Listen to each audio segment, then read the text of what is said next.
40 ዓመት ዕድሜ በፖርቹጋል ሁለተኛ ዲቪዚዮን የሚጫወት ግብ ጠባቂ፣ ብዙ ሰዎች ስሙን እንኳን የማያውቁት ተጫዋች፣ ነገር ግን 90 ደቂቃዎች ብቻ በቂ ነበሩ። የአውሮፓ ሻምፒዮናን ስፔን አስቆመ። 27 ሙከራዎችን አከሸፈ። 7 ድንቅ ሴቭ አደረገ።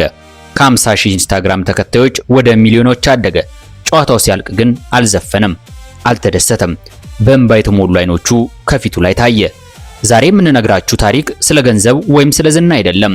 ስለ ትዕግስት፣ ስለ ህልም፣ ስለ 40 ዓመት ጠብቆ በዓለም ፊት ስለፈካው ሰው ነው። የኬፕ ቬርዴው ግብ ጠባቂ ቮዚኛ ታሪክ።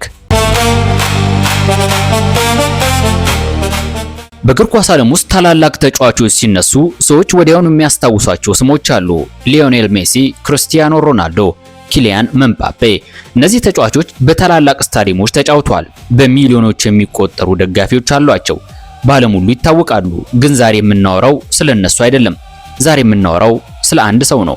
በ40 ዓመቱ ዓለም ያወቀው ሰው፣ በአንድ ሌሊት የዓለም ዋንጫ ጀግና የሆነ ሰው፣ ሀብት ካላቸው ቤተሰቦች ያልተወለደ፣ በታዋቂ ትምህርት ቤቶች ያልተማረ፣ በታላላቅ ክለቦች ያልተጫወተ፣ ነገር ግን የህይወትን ትልቁን ጨዋታ አሸንፎ የዓለምን አክብሮት ያገኘ ሰው። ከስፔን ጨዋታ በፊት በኢንስታግራም ገጹ 50 ሺህ ተከታይ ብቻ የነበረው ሰው በ24 ሰዓት ውስጥ 8 ሚሊዮን ተከታይ ያገኘው አስገራሚው ዓለማችን ሰው።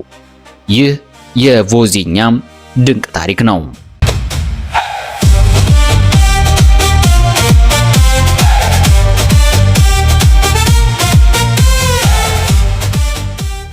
ቮዚኛ የተወለደው በኬፕ ቬርዴ ነው። ኬፕ ቬርዴ ብዙ ሰዎች በካርታ ላይ እንኳን ለማግኘት የሚቸግራቸው ትንሽ ደሴት ሀገር ናት። ከአፍሪካ ምዕራባዊ ጠረፍ ርቃ በአትላንቲክ ውቅያኖስ መካከል የምትገኝ ትንሽ ሀገር። ኬፕ ቬርዴ ህዝቧ ከብዙ የአፍሪካ ከተሞች እንኳን ያነሰ ነው። የእግር ኳስ መሰረተ ልማቷም ከታላላቅ ሀገራት ጋር ሲነጻጸር በጣም ውስን ነው። ነገር ግን እዚያ ያደጉ ልጆች አንድ ነገር ከሁሉም ሰው ጋር እኩል ያደርጋቸዋል። ያም ህልም ነው። በአሸዋ ሜዳዎች፣ በድንጋይ መካከል በጨርቅ በተሰፉ ኳሶች እየተጫወቱ አንድ ቀን የዓለም ኮከብ ለመሆን ያልማሉ። ቮዚኛም ከነዚህ ልጆች አንዱ ነበር። ልጅነቱ ቀላል አልነበረም። ብዙ የአፍሪካ ቤተሰቦች እንደሚያጋጥሟቸው ችግሮች እሱንም አጋጥመውታል። አንዳንድ ቀናት እግር ኳስ ከመጫወት ይልቅ ቤተሰቡን መርዳት ያስፈልገው ነበር። አንዳንድ ጊዜ ግን ሁሉንም ችግር ረስቶ ወደ ሜዳ ሮጦ ይሄድ ነበር። እዛ ሲደርስ ሌላ ሰው ይሆናል። ሁሉንም የሚረሳ፣ ሁሉንም የሚያሸንፍ፣ ሁሉንም የሚቋቋም። ያ ባህሪ በኋላ ታላቅ ግብ ጠባቂ እንዲሆን አገዘው።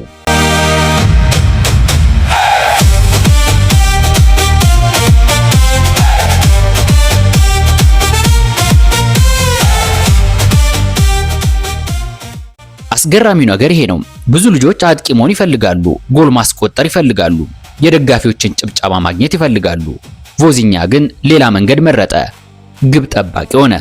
ግብ ጠባቂ መሆን ቀላል አይደለም። በጨዋታ ውስጥ በጣም ከባዱ ቦታ ነው። ሁሉም ስህተትህን ያያሉ። አንድ ስህተትም ጨዋታን ሊያበላሽ ይችላል። ነገር ግን ቮዚኛ ይህንን እያወቀ ግብ ጠባቂ መሆንን መረጠ። ምክንያቱም ፈተናን ይወድ ነበር።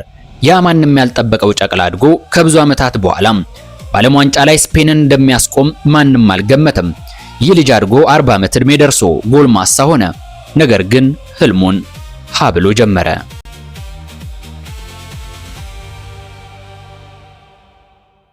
ቮዚኛ እውነተኛ መዝገብ ስሙ አይደለም። ሙሉ ስሙ ጆስሜር ጆሴ ኤቫራ ዲያስ ነው። ነገር ግን ዓለም ሁሉ የሚያውቀው ቮዚኛ በተሰኘ መጠሪያው ነው። ይህን ቅጽል ስም የሰጡት አያቶቹ ነበሩ። ቮዚኛ በልጅነቱ ከወላጆቹ ጋር አላደገም። አባቱ ወታደር ነበሩ። በወታደራዊ ግዳጅ ላይ ያሉ አረፉ። እናቱም ለመኖር ስትል ጠንክራ የምትሰራ አይደክሜ ሰራተኛ ነበረች። ብዙ ልጆች ለማሳደግ አቅም ያልነበራት እናቱ ቮዚኛን አያቶቹ ጋር ላከችው። ሕይወትን በአያቶቹ ቤት መግፋት ጀመረ። ይህም ከልጅነቱ ጀምሮ ጠንካራ ስብዕናና ትዕግስተኛ እንዲሆንም አደረገው።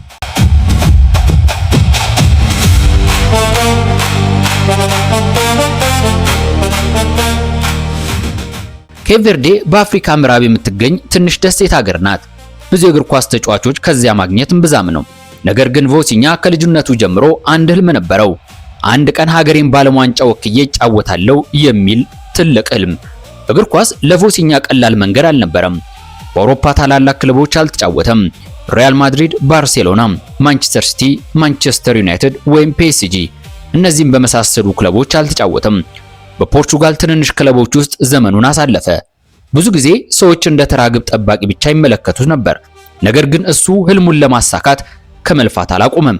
በ2012 የኬፕ ቬርዴ ብሔራዊ ቡድንን ተቀላቀለ። ከ80 በላይ ጨዋታዎችንም ለሀገሩ አደረገ።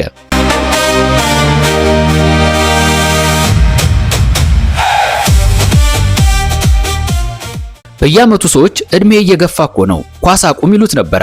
እርሱ ግን አንድ ነገር ይናገራል፣ እስካለው ድረስ እታገላለሁ። 26 የዓለም ዋንጫ ለመጀመሪያ ጊዜ ኬፕ ቬርዴ ተሳታፊ ሆነች። ይህ ለሀገሩ ታሪካዊ ጊዜ ነበር። ብዙ ሰዎች ግን አንድ ጥያቄ ነበራቸው።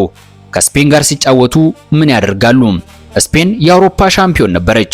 በዓለም ውስጥ ካሉ ምርጥ ተጫዋቾች ብዙዎቹ በስፔን ይጫወታሉ። ኬፕ ቬርዴ ግን ትንሽ ሀገር ነበረች። ብዙዎቹ ትልቅ ሽንፈት እንደምትቀበል ጠበቁም። ጨዋታው ግን ሌላ ሆነ።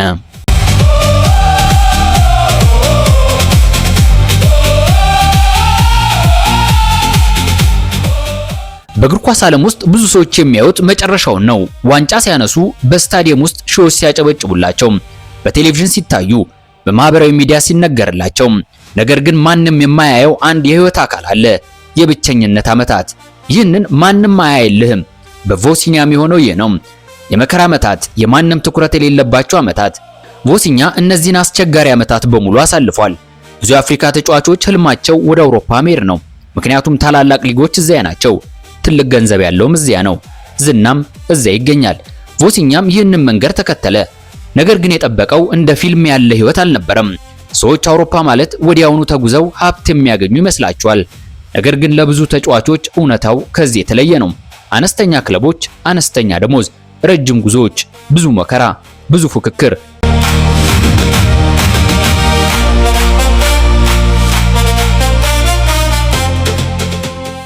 ቮሲኛ ይህንን ሁሉ ተቋቁሞ ነበር ዛሬ ላይ ደረሰው። አንድ ግብ ጠባቂ ህይወቱ ከሌሎች ተጫዋቾች ይለያል።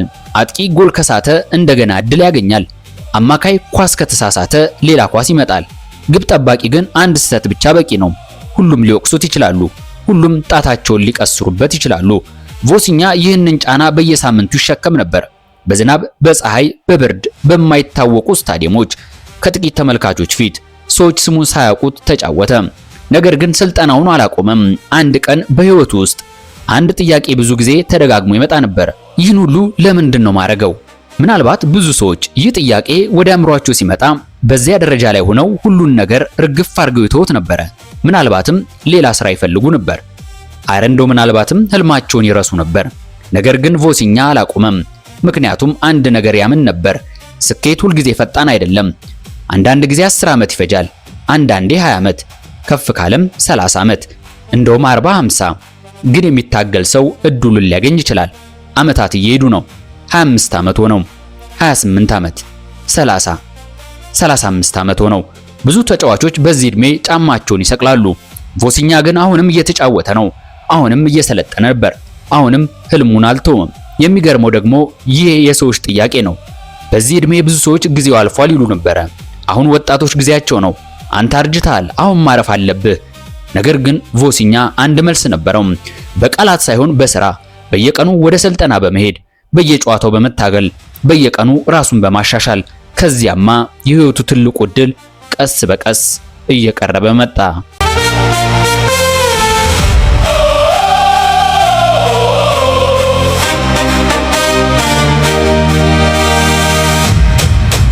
ኬፕ ቬርዴ ከመቼውም ጊዜ በበለጠ ጠንካራ ቡድን ሆነች። የዓለም ዋንጫ ህልም እውን ሊሆን እየቀረበ ነበር። ቮሲኛም ለዚህ ታሪካዊ ጉዞ አስፈላጊ ሰው እየሆነ መጣ። ነገር ግን የሚመጣው ፈተና ከሁሉም ይበልጥ ከባድ ነበር። ኬፕ ቬርዴን ወደ ዓለም ዋንጫ ማድረስ፣ ከሱ ስኬት በኋላ ከስፔን ጋር ተደልድሎ ከታላቋ የእግር ኳስ ሀገር ጋር መፋለም።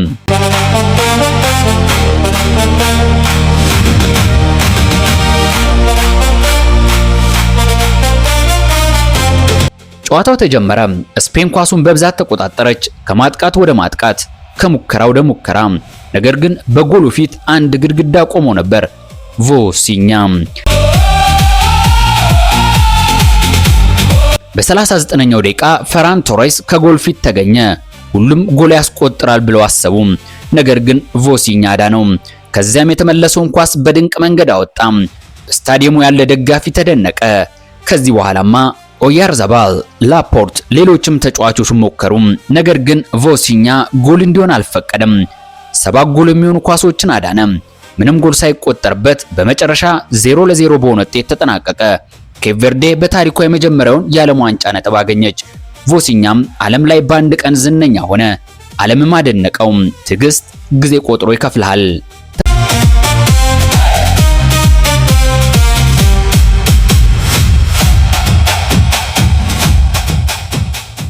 ተመልካቾቻችን በዛሬው ዘናለም ዝግጅታችን የኬፕ ቨርዴውን ግብ ጠባቂ ታሪክ የቃኘንበት መሰናዶ ይህን ይመስል ነበር። በሌላ ዝግጅት እስከምንገናኝ ሰላም።